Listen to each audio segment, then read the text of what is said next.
Hi, I'm Graham from Second Era of Moles, and if you've clicked on this video accidentally, 90 seconds is all I ever ask. Welcome to the first week that was for Pokemon Masters X of 2022, and indeed my first video of 2022, so Happy New Year everyone! It's been a very busy week on Pokemon Masters this week. In addition to the Champion Stadium, we've had the New Year's Scout Challenge, we've had the New Year New Friends event, we've had Kyurem come into the Legendary Adventure Stories, we've had Season's Greetings, which is last year's New Year's event, we've had the Battle Villa reopen, and we've had a Dragon Gear 3-star co-op event come along as well. So let's get started on that Champion Stadium, shall we? So the Champion Stadium has moved on to a new region. We're now back into Johto, which means new Elite Four, new set of conditions, new set of strengths and weaknesses. So in round 1 you get a status conditions boost. I chose to take on Karen, and she was weak to bug types, so the team I chose was Viola and Masquerain, Lusamine and Pheromosa, and Piers and Obstagoon. The key to this battle, if you're following my strategy, is to make sure that Piers survives Karen's sync move, because that will then give you the opportunity to use 2 sync moves with Pheromosa, and that should be enough to take down Karen. So when you start off with Lusamine, you're going to use there, and then you're going to start using Lunge. That's because I had a special attack reduction on Bug Buzz's special type. Lunge is physical. With Viola, you're trying to set Infestation and Trap to take advantage of that condition.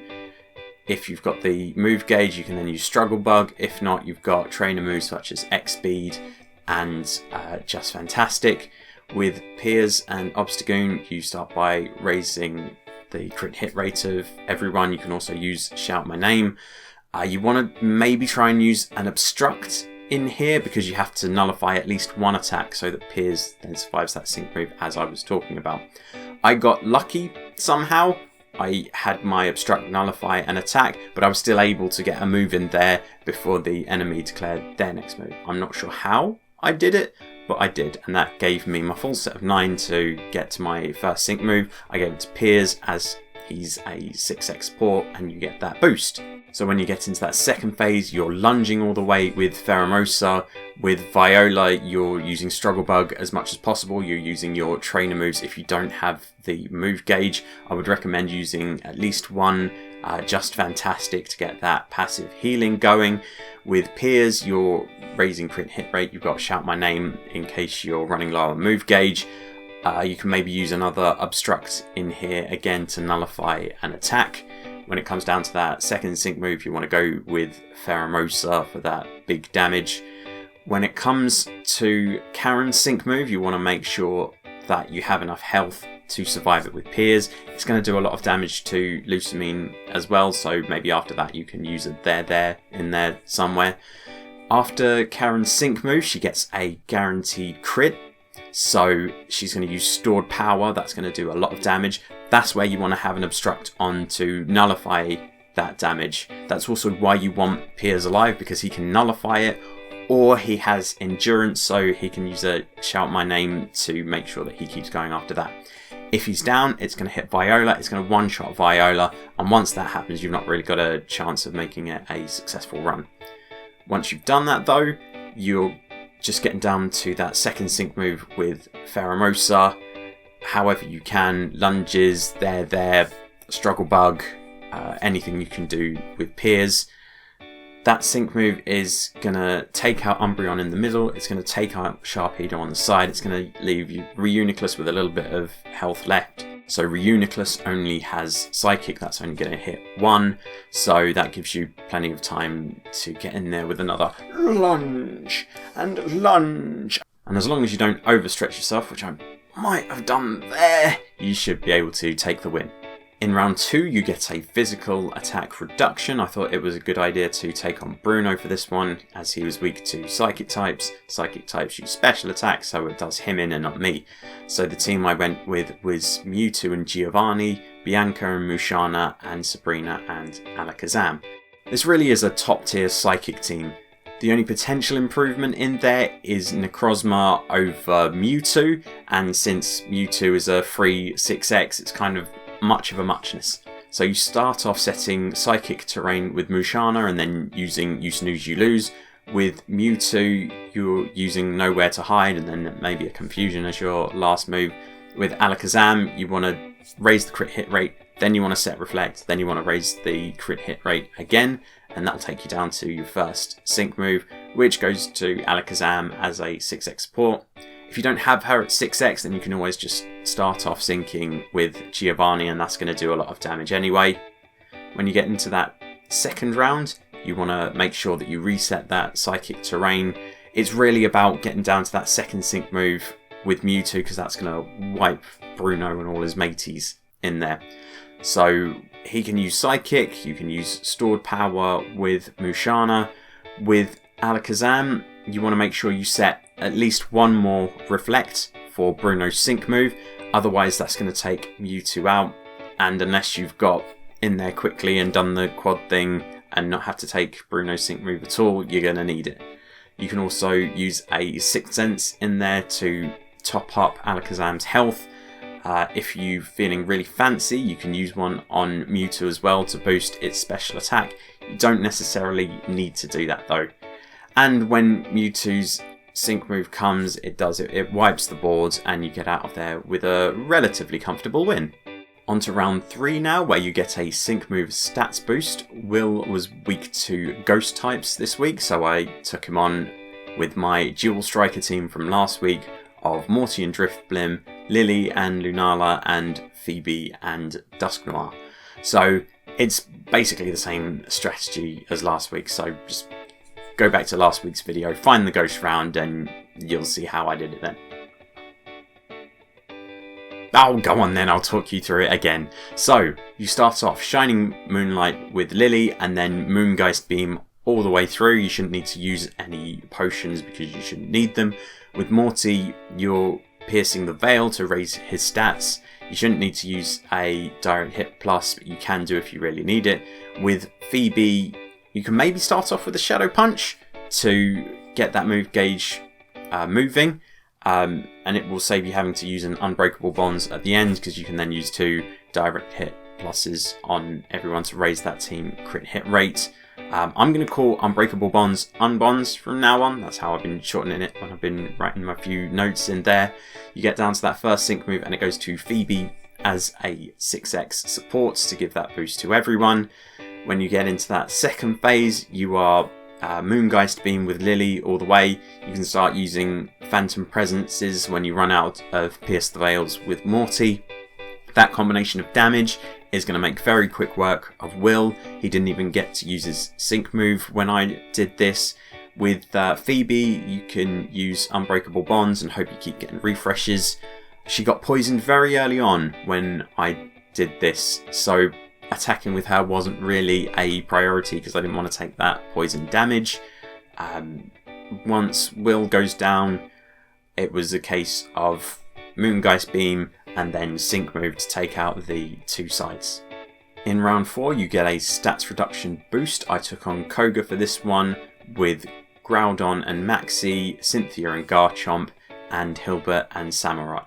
This is a rare round where I didn't really use the condition at all.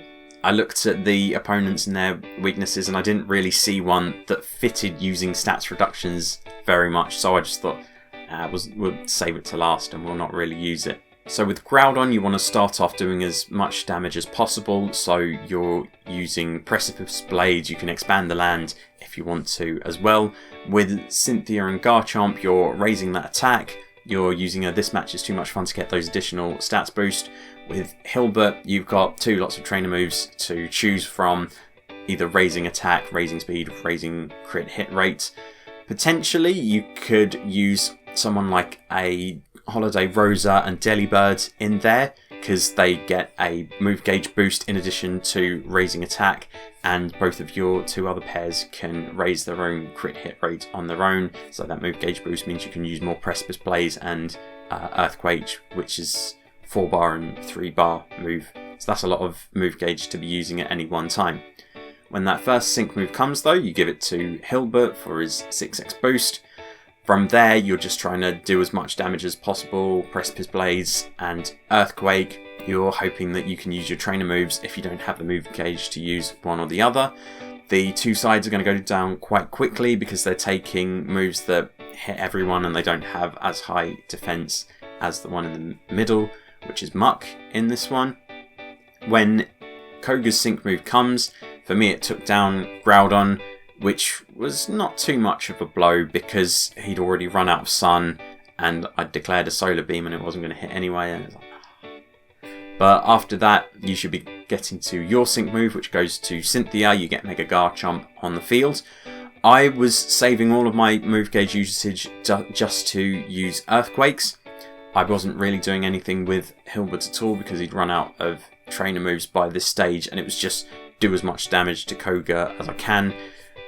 Hilbert's endurance really helps there because it means that he gets like that extra round of damage that he absorbs, and you can spend more time attacking, and you just shake the earth until Koga goes away.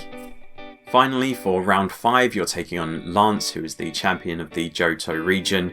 Your permanent condition is a move gauge boost. I chose the optional condition of a sync move stats boost. Lance was weak to electric types, so pretty standard electric terrain setup of Volkner as your electric terrain setter, Elesa and Zebstrika as your electric type striker, and then I used Skylar and Swanna, the old fallback, as my support in there. Electric terrain really is the king of electric types, so you've got heavy duty strikers like N and Zekrom, Hau and Raichu, in addition to Elesa as well.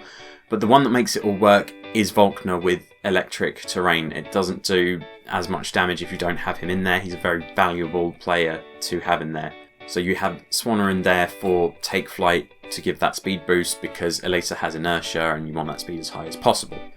So what you should start off with is a Thunderfang with Volkner. You don't necessarily need to set electric terrain straight away, because what Lance might do is store up for a Hyper Beam. Just be aware of that. If he doesn't declare a move right away, that's what he's doing. He's going to use Hyper Beam. So make sure you either have a Thunderfang or you've got potions queued up with Swanna to heal up the damage that is going to do, because it does hit you pretty hard. Other than that, you're setting electric terrain with Volkner, making some sparks. Elesa is raising attack and then using Spark to do a little bit of damage in there. When she's not using potions, Skylar is using Take Flight to boost that speed and also that defense. She gets the first sync move, as is her domain as the Queen of 6x supports. When you get into that second round, it's all about setting up Zebstrika for that big sync move. So make sure that you have electric terrain set before that sync move. Use an Electrify to make sure it's a guaranteed crit hit. Keep everyone upright with Swanna in terms of using Take Flight to boost defense and potions to boost up that health. And then when you get down to that second sync move, it's just going to be an electric storm of energy, and it really is going to fry that Dragon Master. And so there's our first 10k points run of 2020, our first one in the Johto region. So hopefully you've found it helpful. I thought it was actually quite a straightforward week because everything seemed to fall into place. The only round I really struggled on with Karen, because bug types, although Pheromosa is amazing, she's a little bit classy. So one of the first events that came up for the new year was the Challenge Scout. So you get 2 Scout tickets every day. And so far for me, it has yielded Maylene and Liza and Bryson and Cybold and Roxy and Sophocles and Candice and Wolfric and Tate and Marlon and Liza and Liza. So nothing of any use whatsoever. I think I've got 2 more to pull tomorrow, so hopefully they're going to give me something decent. If not, well, I've got tickets out of them and it didn't really cost me anything. There's also like 1,000,001 different scouts on in the Ticket Scout at the moment, so you've really got to go through the pages to find which one you want. I really need to trim some of those down a little bit, like maybe have a separate tab for regionals so that they don't get in the way of the like Scout ones or the fair ones or the master ones or the seasonal ones or this one's and then that one's. The first story event is New Year and New Friends, so you get both Volkner and Sabrina in new outfits. When I saw Sabrina in an outfit, I was like, ooh. Don't know if I'm going to pull that yet, but we'll see. So for the challenge battle, you have 2 potential coins that you can earn. For the first one, you have to use a Sinnoh type and a Kanto type, and for the second one, you have to use a Psychic type and an Electric type. And given that Volkner is Sinnoh and Electric, and Sabrina is Psychic and Kanto, those 2 are no-brainers to use, I added as the 3rd member of my team, Elisa and Zebstrika. The combination that they put together, you can see from the champion round of the Masters mode how potentially amazing that can be. I was a little bit surprised that I got burned so many times, particularly as I was going up against 2 water types and a rock type.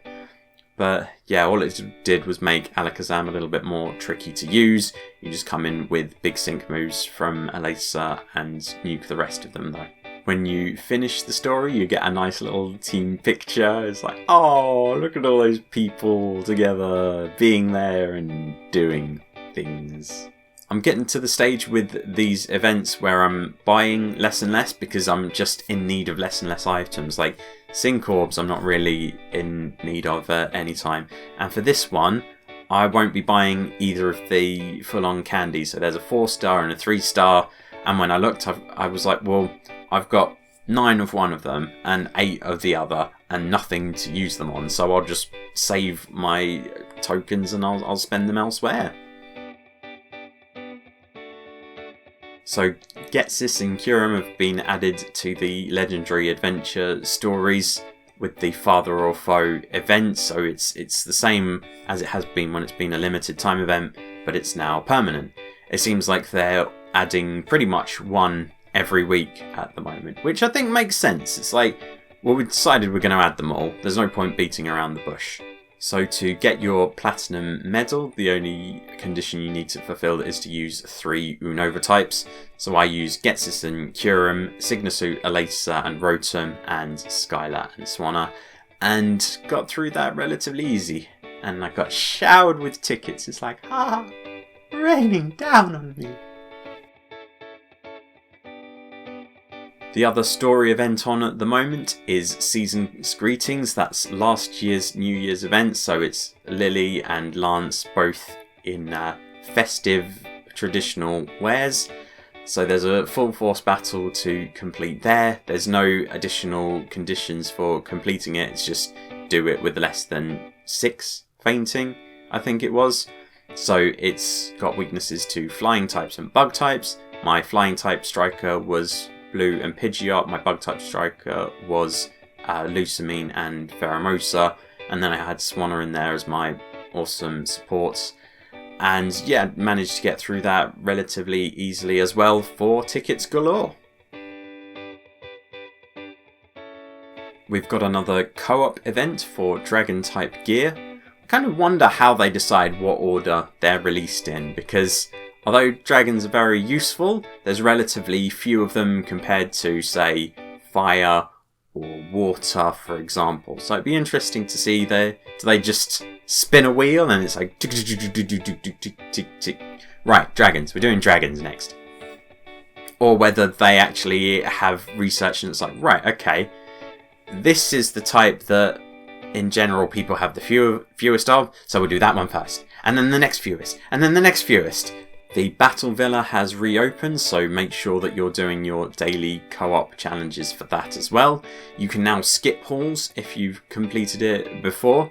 Not sure whether I'm going to. I think it's good to get that little bit of XP and, you know, play the game as it's meant to be played. There was also a message from the Masters team. The first main thing that stood out for me was new battle content for people who struggle to complete the Champion Stadium on hard mode. And I looked at that and I was like, okay, yeah, that's all well and good. Or you could save yourselves a crap ton of money in development and just give people the link to the week that was. We've already done that in that video, you know? But aside from the shameless self-promotion from me, the other standout was the announcement of the new villain arc, which is going to be from Sinnoh. We had a sort of prelude to it with Team Galactic. That finishes soon, so make sure you finish off that one. And yeah, hopefully it'll be interesting and exciting. But there is another week that was for you. Hopefully you'll join me for the week that will be next week. You're well past the 90-second mark at this point, so congratulations. And hopefully you'll consider following me on Twitter. I'm SEOM_YT. Subscribe to the channel as well, so you know when either my Masters videos or other videos are released. But thank you very much for watching this one. Hopefully you have a good week, and goodbye.